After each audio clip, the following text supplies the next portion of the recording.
ये रविदास गेट है, बड़ा फेमस बीच शहर में रविदास गेट है ये, और प्रचलित है, काफ़ी लोग यहाँ जानते हैं। इसके आसपास के इलाकों की बात करूँ मैं तो एक ख़ास चीज़ मैं दिखाना चाहूँगा। जब सुधीश कैमरा हमारी तरफ करेंगे तो मैं कहूँगा कैमरे को ज़रा लेफ़्ट की तरफ करिए। वो देखिए केशव तांबुल भंडार, भैया जगह छोड़ देना, धन्यवाद। उसके बाद केशव तांबुल भंडार की खासियत ये है कि जो आदमी बनारस आता है और पान खाने का शौकीन है, बनारस में तो पान खाना एक तरीके से लाजमी हो जाता है। आसपास पान की दुकानें बहुत सारी हैं, लेकिन केशव पान दुकान की बात ही अलग है। मैं पहले यहीं चलता हूँ और पहले इनसे बात भी करता हूँ।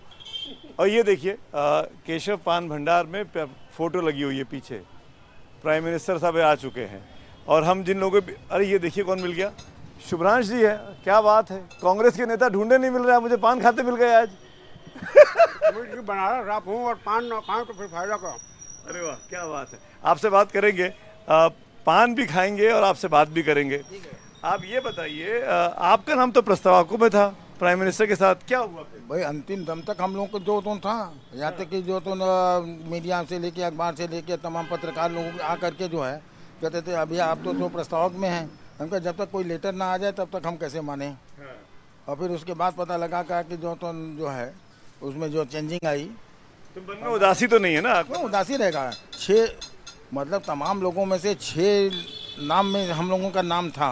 लास्ट मोमेंट में जो है प्राण प्रतिष्ठा करने वाले पंडित जी आ गए। आप जिस तरीके से पटका पहने हुए हैं प्राइम मिनिस्टर का, बीजेपी का, इससे तो साफ समझ में आ रहा है कि मन में कोई उदासी नहीं है, प्रस्तावक बने ना बने उनकी कोई हुआ नहीं है। अरे इसीलिए तो मोदी जी हमको संवाद में बुलाए थे 14 में ही, जो मैं प्रस्तावक में था उनके, मोदी जी के बाकायदे सभी व्यवस्थाएं कंप्लीट हो गई थी। अब ये बताइए आपके पान की खासियत क्या है, क्यों आपका पान दिल्ली तक मशहूर है कि भाई बनारस आओ तो केशव पान भंडार जरूर जाना? सवाल सबसे बड़ी चीज़ है कि देखिए शुद्धता और स्वच्छता, और कोई भी प्रकार का हम लोग अपने पान के और मटेरियल में केमिकल का प्रयोग नहीं करते हैं। टोटल आयुर्वेदिक पद्धति से द्वारा इसको तैयार किया जाता है। और सबसे बड़ी चीज़ शुद्धता होती है, जिस वजह से जो है आप खाने के बाद खुद महसूस करेंगे कि मैंने पान खाया और दिल और दिमाग एकदम तरोताज़ा और एकदम। जिसको पान खाने का सहूर नहीं है, अकल नहीं, हमारे जैसे लोग जिन्होंने पान कभी कभी खाया है शौकिया तौर पे, उनको खाना चाहिए कि नहीं खाना चाहिए? पान तो यह आपका यह भोलेनाथ का प्रसाद है। बनारस के धरती पर यदि पैर रखे हैं तो पहले नंबर पर माँ गंगा का स्नान कीजिए, दूसरे नंबर पर भोलेनाथ का दर्शन कीजिए। और पान नागबेल यह उनको चढ़ाया जाता है। जब तक वो चढ़ता नहीं है, पूजा उनकी परिपूर्ण होती नहीं है, तो इनको प्रसाद स्वरूप इसको ग्रहण करके अपने शुभ काम में आगे बढ़ा जाता है। तो आपकी इजाज़त हो, हम भी एक पान खाएंगे आज आपसे। नहीं खाता उसी को मैं खिलाता भी हूँ। शुभ्रांश जी, बड़ा अच्छा कोइंसिडेंस रहा। हम सुबह से, कल से इनफैक्ट मैं बनारस में जगह जगह घूम रहा हूँ। पोस्टर्स में जगह जगह प्राइम मिनिस्टर दिखाई दे रहे हैं, वही सांसद है, यहाँ के प्राइम मिनिस्टर हैं। कांग्रेसी लोग दिख ही नहीं रहे हैं, कांग्रेसी पोस्टर भी ना के बराबर दिख रहे हैं। तो अजय राय जी क्या लड़ने के लिए लड़ रहे हैं? ये बाई चांस मिल गए हैं? शुभ्रांश राय कांग्रेस पार्टी के प्रवक्ता हैं, फिर टीवी पैनल पर बैठते हुए दिखते हैं, पान की दुकान पर मिल गए। देखिए 3 बड़ी बातें हैं। अगर आचार संहिता लगी हुई है पूरे देश में, बनारस में भी लगा हुआ है, और अगर सिर्फ प्रधानमंत्री का पोस्टर दिख रहा है, इसका मतलब ये है कि बाकी जो संसाधन है, जिनको खासकर मोदी जी का मशीनरी संसाधन बोला जाता है, उन्होंने विपक्ष का पोस्टर हटा दिया है। एक इम्पॉर्टेंट बात। दूसरी इम्पॉर्टेंट बात, अजय राय का पोस्टर अगर आपको दिखे या न दिखे, इक्का दुक्का दिखा है। अजय राय काशी के लोगों के दिल में बसते हैं। अगर आपको रात को 12 बजे, सुबह 6 बजे या दिन में 10 बजे, हमारी विचारधाराएं अलग अलग हो सकती हैं, आपको बहुत सारे लोग मिलेंगे हवाओं के रंग में रंगते हुए, बहते हुए, लेकिन अगर कोई एक ऐसा व्यक्ति जो लोगों के सुख दुख में 24 घंटे दिखता है, उस शख्स और शख्सियत का नाम अजय राय। ये बताइए, अगर इतने ही लोकप्रिय हैं तो चुनाव क्यों हार रहे हैं? पिछली बार तो तीसरे नंबर पे आ गए थे भाई।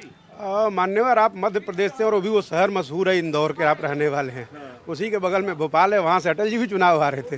राजनीति में जिन शख्सियतों को आप तमाम बुलंदियों पर देखते हैं, चुनाव हर कोई हारता जीतता है। अभी वैसे भी पिछले 10 सालों में सोशल मीडिया के ऐतिहासिक दौर में मुद्दों पे चुनाव कहाँ हो रहा है? बनारस में आप आए हैं, आपने एक बार भी ये जानने की कोशिश करी कि मालवीय की बगिया में बीएचयू के पदाधिकारियों के द्वारा वहाँ की एक छात्रा का गैंग रेप किया गया, आपने कभी ये पूछा? नहीं पूछा, क्योंकि हमारी आपकी धारणा, हम इस बात से खुश हैं कि बलात्कार हुआ तो हुआ, कोई बात नहीं, क्या फर्क पड़ता है। हम तो खुश नहीं, आप होंगे खुश। नहीं नहीं, ये आप कैसे कह सकते हैं? तो अगर आप नहीं ये हैं, भी कवरेज हुआ तभी तो आपको पता चला। अगर ये नहीं हुए तो आप पूछिए, जो भी व्यक्ति मिलता है पूछिए कि क्या मालवीय की बगिया में वो बलात्कार हुआ, गैंगरेप हुआ, उसके बाद उन पदाधिकारियों का क्या हुआ और उनके साथ। अच्छा चलिए आप अपना बताइए, जब वो हुआ घटना घटी उसके बाद कांग्रेस ने क्या किया? अजय राय कितने दिन धरने पर बैठे? अजय राय ने कितनी देर थाने का घेराव किया? मुझे बताइए।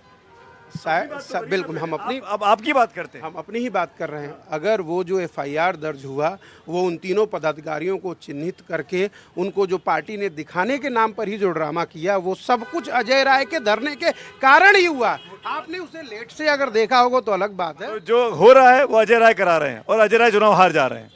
नहीं, आप एक बात को समझिए, देखिए चुनाव हारना और जीतना आप जिस किसी को इतिहास के पन्नों में उठा कर देखेंगे, अगर कोई सूर्य सुबह में अगर चमक रहे हैं तो शाम को उसका अस्त होता है। जिनकी बात आप कर रहे हैं यहाँ पे नरेंद्र मोदी जी की, ये काशी है, जीत हार लगा रहता है। ये ना ये बाबा का शहर है, यहाँ मस्ती अपने आप में चलती है। ये आप कितना सहमत हैं इनकी बातों से अजय राय जी को लेकर? हालांकि मैं लड़ाना नहीं चाहता हूँ लेकिन इन्होंने राजनीतिक बातें कर दी। देखिए यह स्थिति यहाँ पर है। बनारस या बोले ना कि जो मस्ती की जगह है, इसी तरह किसी ज़माने में रुस्तम सेटिंग और संपूर्णानंद भी जो चुनाव लड़ते थे और हारते गए और लड़ते गए, हारते गए लड़ते गए। एक समय ऐसा आया कि जो वो जीत गए। यह तो इतिहास है मोहम्मद गोरी और पृथ्वीराज चौहान का। एक बात बताइए, इस बार कांग्रेस और सपा का गठबंधन है। पिछली बार सपा बसपा साथ में थी। हाँ, पान बांध रही है, पान अच्छा बांध दिया है आपने। तो इस कॉम्बिनेशन होने से कितना फायदा हो रहा है? क्योंकि बसपा अलग लड़ रही है, ट्रायंगुलर कॉन्टेस्ट हो रहा है, वो भी मुस्लिम कैंडिडेट। देखिए उत्तर प्रदेश में सबसे बड़ा अगर कोई मुद्दा है वो है बेरोजगारी। आप बिल्कुल बीएचयू कैंपस के बाहर से बात कर रहे हैं। आज के डेट में पूरे हिंदुस्तान में 9 करोड़ से ज्यादा ग्रेजुएट बेरोजगार हो रखे हैं। आप क्या कहेंगे, कितना कौन जीत रहा है आपके इलाके में? हमारे तो इलाके में तो बड़े लीडर हैं मोदी जी, उनको तो कोई हरा नहीं सकता है क्योंकि दल बल सब कुछ लगे हुए हैं। अब उसके आगे हम लोग क्या बोल सकते हैं? नहीं, आप तो वोट करेंगे। आप क्या बोलेंगे, कौन जीत रहा है? अभी कुछ कह नहीं सकते। अच्छा, तो प्राइम मिनिस्टर इस सीट पे हार भी सकते हैं क्या? अभी हम इसी बारे में कुछ नहीं, ये राजनीति का खेल है, कुछ भी नहीं कर सकते। बस वोट तो डालेंगे, छोड़ दीजिए। बस हवा क्या है? मुस्लिम नहीं, उनको बस यही दोनों आदमी के बनारस में कोई हवा नहीं हवा है। बनारस में अभी कोई हवा नहीं है। लहर दोनों लोगों की है, कोई भी जीत सकता है। दोनों पहलवान लड़ रहे हैं और कौन पटकाएगा कौन पटकेगा ये तो आप बोलिए। यही बोल सकते हैं कि ये हमको राष्ट्रहित का चुनाव है, उसको सोचते हुए अपना मतदान देना है और ये कोई पंचायती और ये सब चुनाव नहीं है, तो उसके अकॉर्डिंग। और बेरोजगार की बात करें तो 2 ही लोग बेरोजगार हैं। इस बार बार कहा गया 10 लाख वोट मिलने वाली बात की जा रही है बीजेपी की तरफ से। आपको लग रहा है 10 लाख लोग वोट पड़ेंगे प्राइम मिनिस्टर को? में भी पॉसिबल हो भी सकता है, हो भी सकता है, कोई बड़ी चीज़। आप क्या इधर आइए ना, शिवराज जी थोड़ा सा इधर आइए, और लोगों से बात कर ले। बात कर लीजिए सर। अरे आप बात करिए ना। भैया देखिए, मोदी जी हमारे जीतेंगे काशी से। हमारे जो मोदी जी कर दिए और कोई नहीं कर पाएगा। 100 बात जैसे क्या करे बताइए ना। हमारे मोदी जी बहुत बढ़िया काम किए हैं। सड़क बन गया, एयरपोर्ट बन गया। आपसे बात करना चाहूंगा। हम बाहर से आए हैं, हम एक्चुअली यहाँ से भी आए हैं। हाँ जी। देश में जो चल रहा है उसके ऊपर टिप्पणी करना चाहेंगे। प्राइम मिनिस्टर की कॉन्स्टिट्यूंसी में आप कैसा लग रहा है आपको बनारस आके? हाँ, यहाँ पे अच्छा है, अच्छा लगा, सुविधा अच्छी लगी। हम घाट में गए तो वहाँ पे प्रबंध अच्छा था, रश वगैरह मैनेज अच्छा किया हुआ है। तो मैं पहली बार आया हूँ वैसे तो। पहली बार आए हैं।